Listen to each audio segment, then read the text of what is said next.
بسم الله الرحمن الرحيم. الحمد لله رب العالمين، والصلاة والسلام على أشرف الأنبياء والمرسلين نبينا محمد وآلہ وأصحابہ اجمعین. اما بعد، پیارے دوستوں اور ساتھیوں، اب ہم اپنے اس فقہ کے اس لیول کے آخری حصے کو ختم کرنے جا رہے ہیں، اور اس میں ہم عمرہ کی بات پہ اس بحث کو مکمل کر لیں گے. تو عمرہ کے بارے میں اس سبق میں ہم آپ کو کچھ جانکاری دینا چاہتے ہیں. تو فرماتے ہیں کہ عمرہ کی لغوی لفظی تعریف، یعنی شبد میں عمرہ کا مطلب ہوتا ہے زیارت کرنا، وزٹ کرنا. عمرہ کا شبدی معنی جو ہے وزٹ کرنا. اور اصطلاحی تعریف جو عام بول چال میں، جو حقیقت میں شریعت کی اصطلاح میں جو اس کی تعریف ہے، وہ ہے اللہ کے گھر کا طواف، صفا مروہ کی دوڑ، اور سر کے بالوں کو مڈا کر یا قصر کرا کر کے اللہ تعالیٰ کی عبادت بجا لانا.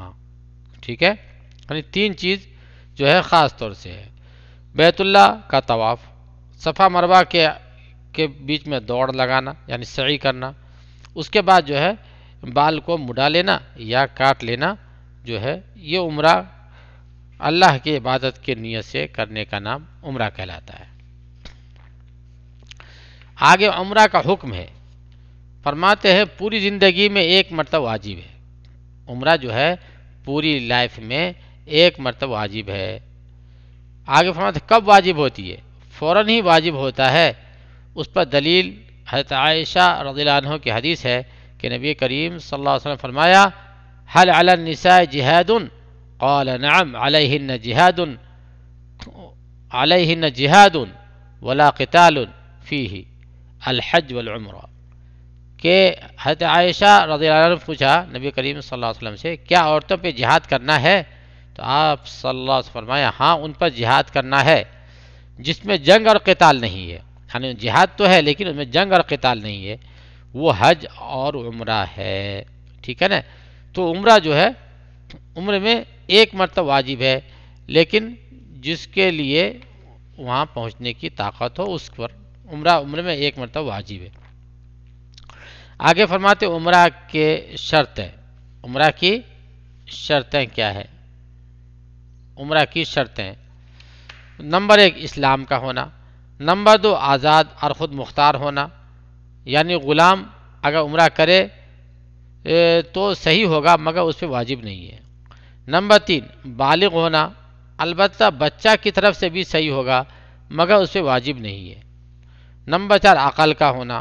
نمبر 5 قدرت کا ہونا، یعنی بدن اور جسم صحیح سلامت ہو اور آنے جانے کے لیے دولت ہو، البتہ یہ دولت ان کی حاجتوں سے زائد ہو. نمبر 6 عورت کے ساتھ محرم کا ہونا. محرم جیسے اس کا شوہر یا جس پر اس کا نکاح حرام ہے. محرم اس کو بولتے ہیں جس سے اس کا نکاح نہیں ہو سکتا، جیسے بھائی ہے، باپ ہے، وغیرہ وغیرہ. ٹھیک ہے، اور شوہر تو ہے ہی، شوہر بھی جو ہے ان کا محرم ہے.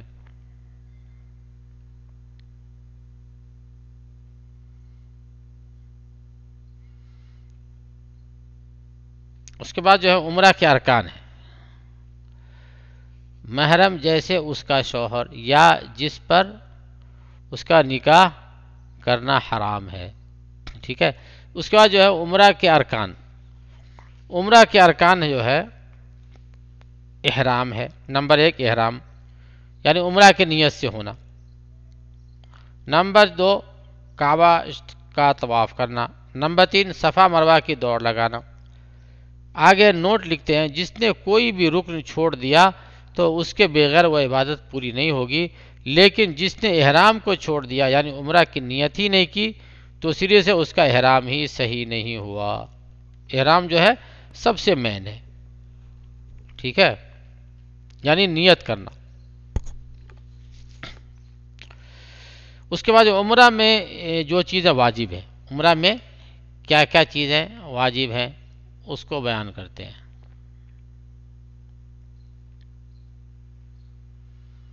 یہ واجب ہے. کیا ہے؟ نمبر 1 میقات سے احرام کا ہونا، یعنی لباس خاص یعنی چادر پہننا. میقات آگے آئے گی، میقات کیا ہے. سر کے بالوں کا مڈانا یا قصر یا کتروانا. نمبر 3 طواف وداع کرنا، رخصت کے وقت آخری طواف کرنا. اگر کوئی حیض والی ہوگی تو اس سے یہ ساقط ہو جاتا ہے. ٹھیک ہے. نوٹ: جس نے واجب چھوڑ دیا اس پر دم ہے، یعنی ایک بکری ذبح کر کے بیت اللہ کے مسکینوں کو دے دے. ٹھیک ہے. اس کے بعد فرماتے ہیں میقات کا بیان. ٹھیک ہے. میقات کا بیان. اس عبادت کے اوقات جو محدود ہیں وہ 2 ہیں.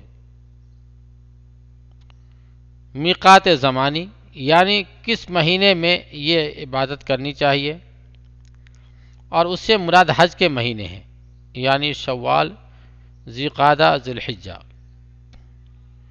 میقات مکانی، یہ 5 جگہیں ہیں جہاں سے اس کے نیت کر کے چلنا چاہیے. 5 جگہ ہیں جو مکہ مکرمہ کے 5 طرف سے جو لوگ آئیں گے تو وہ میقات ہوگی. وہاں پہ احرام باندھنا ضروری ہے اور وہاں پہ حج اور عمرہ کی نیت کر لینا ضروری ہے. میقات کراس کرنے کے بعد نیت کریں گے تو گناہ ہوگا. اس کے بعد اگر کوئی نیت کرے تو یا تو وہ دم دے، یا نہیں تو پھر واپس جا کر کے جو ہے نیت کر کے دوبارہ سے آئے تو دم دینا نہیں پڑے گا، یعنی بکرا ذبح کرنا نہیں پڑے گا. تو یہ 5 جو ہے حد ہے جہاں سے لوگ آئیں گے تو وہاں پہ آ کر کے ان کو احرام میں داخل ہو جانا ہے. یعنی سب سے مین ہے نیت کر لینا. ٹھیک ہے. نمبر 1 ذوالحلیفہ، یہ ایک جگہ کا نام ہے. ٹھیک ہے. یہ سب جو ہے نا استھانوں کے نام ہیں. ذوالحلیفہ، یا جس کو آج کل ابیار علی کہتے ہیں، یہ اہل مدینہ اس کی طرف سے آنے والوں کے لیے ہے. مدینہ منورہ کی طرف سے جو لوگ آتے ہیں تو ان کو ذوالحلیفہ میں احرام باندھ لینا اور نیت کر لینا ضروری ہے. اس کے بعد الجحفہ، یہ رابغ سے قریب ہے. یہ شام، مصر اور مغرب والوں کے لیے ہے. جو اس سائڈ سے آئیں گے تو وہ جو ہے الجحفہ پہ نیت کر لیں گے. نمبر 3 یلملم، یہ یمن والے وغیرہ جو ہے اس سائڈ سے جو لوگ آئیں گے تو اس کو آج کل سعدیہ بھی کہتے ہیں، السعدیہ. تو یہاں پہ لوگ احرام کی نیت کر لیں، عمرہ کی یا حج کی نیت کر لیں گے. نمبر 4 قرن المنازل، اسے آج کل السیل الکبیر کہتے ہیں. یہ اہل نجد کے لیے ہے. یہ جو ہے جو ریاض وغیرہ سے طرف سے لوگ جاتے ہیں یہ یہیں پہ احرام باندھتے ہیں. السیل الکبیر یہ جو ہے طائف میں ہے. اس کے بعد نمبر 5 ہے ذات عرق، یہ عراق والوں کے لیے ہے. ٹھیک ہے. یہ عراق والوں کے لیے ہے. اب آگے جو ہے ایک کچھ نوٹ بتاتے ہیں. وہاں کے باشندوں کے علاوہ بھی ملاحظہ، وہاں کے باشندوں کے علاوہ بھی جو لوگ ان میقاتوں سے ہو کر گزرے، پھر سے سنیں، ملاحظہ، وہاں کے باشندوں کے علاوہ بھی جو لوگ ان میقاتوں سے ہو کر گزریں وہ حج یا عمرہ کرنے والے ہوں یا تو ان پر واجب ہے کہ وہ انہیں میقاتوں سے احرام باندھ کر چلیں. ٹھیک ہے. یہ ہے بلوغ المرام، صفحہ نمبر اتنا. اور جو میقات کے اندر رہتے ہیں تو وہ اپنی جگہ سے احرام باندھ لیں. اس کو پھر سے سنیں، ذرا سا اس میں لچک آ گئی پڑھنے میں، آگے پیچھے ہو گیا. پھر سنیں ملاحظہ کو. یہ جو نوٹ بتا رہے ہیں نا اس کو ہم ہائی لائٹ بھی کر دیتے ہیں.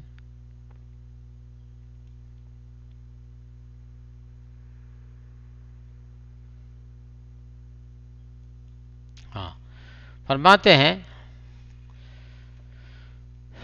کہ وہاں کے باشندوں کے علاوہ بھی جو لوگ ان میقاتوں سے ہو کر گزرے اور وہ حج یا عمرہ کرنے والے ہوں تو ان پر واجب ہے کہ وہ انہی میقاتوں سے احرام باندھ کر چلیں۔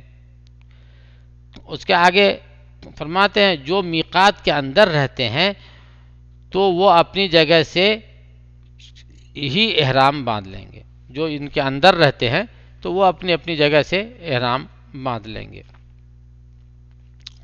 اس کے بعد جو ہے الاحرام، احرام بتا رہے احرام کیا ہے۔ احرام کی تعریف، احرام کہتے ہیں اس عبادت کی نیت دل میں کرنا، یعنی حج اور عمرہ میں داخل ہونے کی نیت کرنا۔ تو احرام اصل مین ہے نیت کرنا۔ ہم لوگ اصل میں وہ کپڑے کو سمجھتے ہیں کہ وہ کپڑا جو پہنتے ہیں وہ احرام ہے، وہ بھی احرام ہے، لیکن مین ہے نیت کرنا۔ یعنی نیت کر لیے تو آپ جو ہے حج عمرہ میں داخل ہو گئے، چاہے آپ وہ کپڑا نہیں بھی پہنے تو۔ کپڑا نہیں پہنے تو اس کی بھرپائی ہو سکتی ہے کہ ایک بکرا ذبح کر دے آدمی، کپڑا نہیں پہنا احرام میں، وہیں پہ میقات پہ آگے چل کے ہی پہنا جو ہے، تو بھی اس کا حج عمرہ درست ہو جائے گا اگر اس نے نیت کر لیا ہے میقات پر تو۔ اور اگر میقات پہ نیت ہی نہیں کیا اور احرام باندھ ہی لیا، کپڑا پہن بھی لیا، تو اس کا کوئی فائدہ نہیں۔ اب اس کے لیے دو شکل ہے، یا تو وہ واپس آئے اور واپس آ کر کے پھر سے جو ہے نیت کر لے، نیت کرے، یا نہیں تو پھر اگر واپس نہیں آتا ہے تو وہیں سے نیت کر لے اور جو ہے ایک قربانی کا بکرا ذبح کرے۔ تو احرام مین جو ہے نیت کرنا ہے، ٹھیک ہے۔ فرماتے ہیں احرام کے بعد کون سا کام کرنا جائز ہے، احرام کے سمے کیا کیا کرنا جائز ہے۔ فرماتے ہیں یعنی جب آدمی حج اور عمرہ کی عبادت ہے میں داخل ہو تو یہ کام کرنا مستحب ہے۔ نمبر 1 غسل کرنا، نمبر 2 نظافت اور صفائی کرنا، یعنی جن بالوں کی صفائی ضروری ہے انہیں پہلے ہی صاف کر لے تاکہ حالت احرام میں ان کی ضرورت نہ پیش آئے، جیسے کہ بغل کے بال، زیر ناف کے بال، مونچھوں کے بال، ناخن وغیرہ کا کاٹنا، یہ سب جو ہے آدمی پہلے کر لے، ٹھیک ہے۔ نمبر 3 بدن میں خوشبو لگانا، احرام کے کپڑوں میں نہیں، ٹھیک ہے، بدن میں خوشبو لگا لینا، لیکن یہ بھی پہلے ہے، نیت کرنے سے پہلے ہے، ٹھیک ہے، نیت باندھنے کے بعد نہیں۔ اس کے بعد نمبر 4 با پردہ رہ کر سلے ہوئے بدن کے کپڑے اتار دے اور احرام کی چادر پہن لے، یعنی پردے میں جا کر، ننگے ہو کر کے نہیں، سب کے سامنے میں نہیں، یعنی جو ہے اندر جا کر کے جو ہے اپنا جو کپڑا پہنا ہے گھر کا وہ نکال کر کے وہ چادر اوڑھ لے اور ایک چادر لنگی کی طرح لپیٹ لے، ٹھیک ہے، اور احرام کی چادر پہن لے، دوسری چادر سے سر کو چھوڑ کر باقی پورے بدن کو ڈھانک لے، سر پہ نہیں رکھیں گے، ایک تو لنگی کی طرح باندھ لیں گے اور ایک کو جو ہے کاندھے پہ اوڑھ لیں گے اچھا سے، سر پہ نہیں رکھیں گے۔ یہ صرف مردوں کے لیے خاص ہے، عورت اپنے لباس ہی میں احرام نیت کرے گی، عورت جو ہے نقاب وغیرہ میں نیت کر لے گی، ٹھیک ہے۔ اس کے بعد شروط النیت، نیت کا ہونا شرط ہے، نیت کا ہونا کسی ہر کام میں نیت کا ہونا شرط ہے، کوئی بھی کام بغیر نیت کے نہیں ہوتی ہے، تو حج و عمرہ میں بھی نیت کرنا لازم اور ضروری ہے۔ فرماتے ہیں کہ بہت سے لوگوں کا یہ اعتقاد ہے کہ احرام حقیقت میں وہی احرام کی 2 چادروں کا پہن لینا ہے، اور یہ بہت بڑی خطا ہے، بلکہ صحیح یہ ہے کہ احرام حقیقت میں وہی نیت ہے جس سے حج عمرہ کی عبادت میں داخل ہوتے ہیں، جو میں پہلے بھی آپ کو بتا کر کے آ چکا ہوں کہ احرام اصل میں نیت کرنا ہے۔ آگے بتاتے ہیں حالت احرام میں جو کام کرنا منع ہے۔ احرام میں جب آپ آ گئے، جب آپ نے نیت کر لیا تو اب کیا کیا آپ نہیں کر سکتے، اس کو جو ہے تھوڑا سمجھ لیں اور یاد رکھیں۔ کچھ چیزیں تو عام ہیں جو دونوں مرد عورت دونوں پر ہیں، ان میں سے ایک ہے سر کے بالوں کا حلق یا مڈانا، ایسے ہی بدن کے کسی بھی حصے کے بالوں کو چھیلنا وغیرہ۔ جب نیت کر لیے تو آپ کچھ نہیں کر سکتے، نہ سر کے بال کو حلق کر سکتے، مڑ سکتے، نہ کاٹ سکتے اور نہ چھیل سکتے کوئی بھی بال کے بدن کے کسی بھی حصے کو، یہ جو کچھ کرنا تھا پہلے کر لیتے. جب نیت کر لیے تو اب حج یا عمرہ مکمل ہونے تک جو ہے کبھی بال وغیرہ کو نہیں اکھاڑ سکتے اور نہ بال کو کٹا سکتے وغیرہ وغیرہ. نمبر 2 ناخن کا کاٹنا یا بدن کے چمڑے سے کسی چیز کا چھوڑانا جیسے کہ میل وغیرہ، یعنی یہ بھی نہیں کرنا ہے. یہ جو کچھ کرنا تھا پہلے کر لیے. اس کے بعد نمبر 3 خوشبو کا استعمال کرنا، یہ سب چیزیں جو ہے منع ہے. نمبر 4 نکاح اور شادی کرنا، اسی طرح سے پیغام دینا، یعنی شادی میں کسی کو شادی کا پیغام بھی نہیں دے سکتے. لیکن اگر کسی نے ایسا کیا تو اس پہ فدیہ نہیں ہے.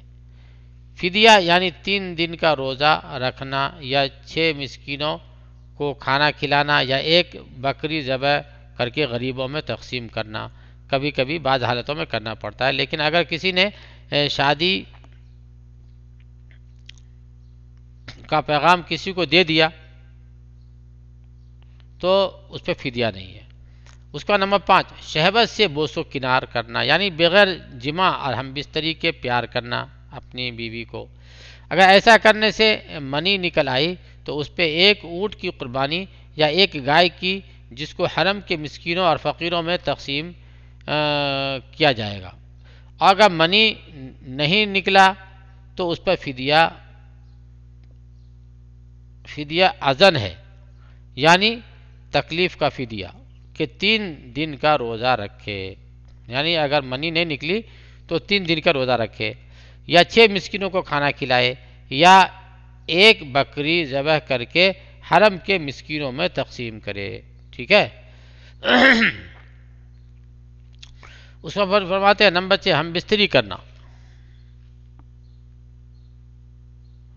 نمبر 6 ہم بستری کرنا، اس میں فدیہ مغلظہ ہے، یعنی بدنا اونٹ یا گائے ذبح کر کے حرم کے مسکینوں میں تقسیم کرنا.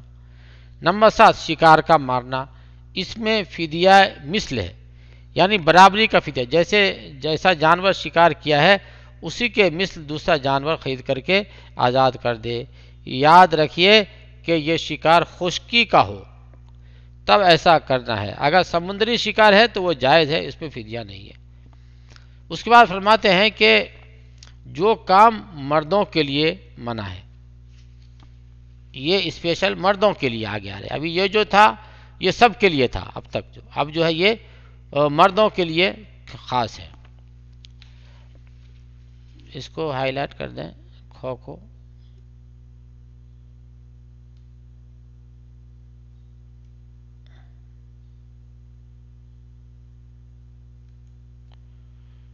ہاں یہ مردوں کے لیے ہے. کیا ہے؟ نمبر 1 سر کا ڈھانکنا. نمبر 2 سلا ہوا کپڑا پہننا، چاہے وہ کسی خاص حصہ کے لیے ہو یا پورے بدن پر ہو. یعنی سلا ہوا کپڑا ایک دم ہی مرد کے لیے ناجائز ہے. اور نمبر جو ہے جو ہے یہ اسپیشل اور خالص عورتوں کے لیے ہے. عورتوں کو اس سے سابقہ پڑے گا، یہ عورتوں کے لیے یہ ممنوع ہے. وہ کیا کیا ہے؟ ہاتھ میں دستانہ پہننا اور چہرہ پہ نقاب ڈالنا. ٹھیک ہے، یہ عورتوں کے لیے بھی منع ہے. ملاحظہ احرام کا کپڑا میقات سے پہلے پہننا جائز ہے، لیکن نیت میقات ہی پر کریں گے. ٹھیک ہے نا. یعنی اگر احرام چاہے تو باندھ لے، جیسے اپنے یہاں کبھی کبھی حاجی لوگ اپنے انڈیا ایئرپورٹ پہ ہی باندھ لیتے ہیں تو بھی چل سکتا ہے، باندھ لے تاکہ پلین میں جو ہے مشکل نہ ہو، یہ وہ کرے. تو اگر پہن سکتے ہیں کپڑا تو کہیں بھی پہن سکتے ہیں. احرام کا کپڑا میقات سے پہلے بھی پہن سکتے ہیں، مشکل نہیں ہے، لیکن نیت کریں گے میقات پہ آ کر کے. ٹھیک ہے. احرام کا بدلنا، اس کا دھلنا بھی جائز ہے. اگر احرام گندا ہو گیا یا ناپاک ہو گیا کسی وجہ سے تو اس کو دھو سکتے ہیں، پھر دھو کے اس کو پہن لیں گے، یا جو ہے دوسرا احرام پہن لیں گے تو بھی چلے گا، مشکل نہیں ہے. اس پہ کچھ فدیہ ودیہ نہیں لگے گا. اگرچہ طہارت اور پاکیزگی نہیں ہے لیکن احرام کی نیت کرنا جائز ہے، البتہ یہ افضلیت کے خلاف ہے. ٹھیک ہے. یعنی احرام کے لیے بہتر یہ ہے کہ آدمی پاک صاف ہو کر کے نیت کرے، لیکن جیسے نہا کر کے یا کم سے کم وضو کر کر کے جو ہے نیت کرے آدمی. لیکن اگر کسی وجہ سے دونوں میں سے کچھ نہیں کر سکا تو بھی نیت کر سکتے ہیں، لیکن یہ افضلیت کے خلاف ہے.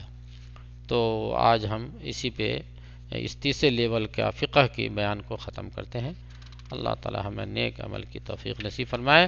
اللہ تعالی ہم کو دین اسلام پہ ٹھیک سے چلنے کی سعادت بخشے. وآخر دعوانا ان الحمد للہ رب العالمین.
بسم الله الرحمن الرحيم.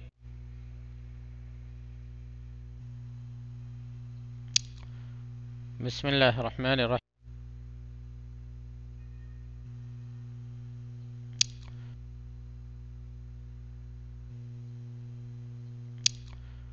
بسم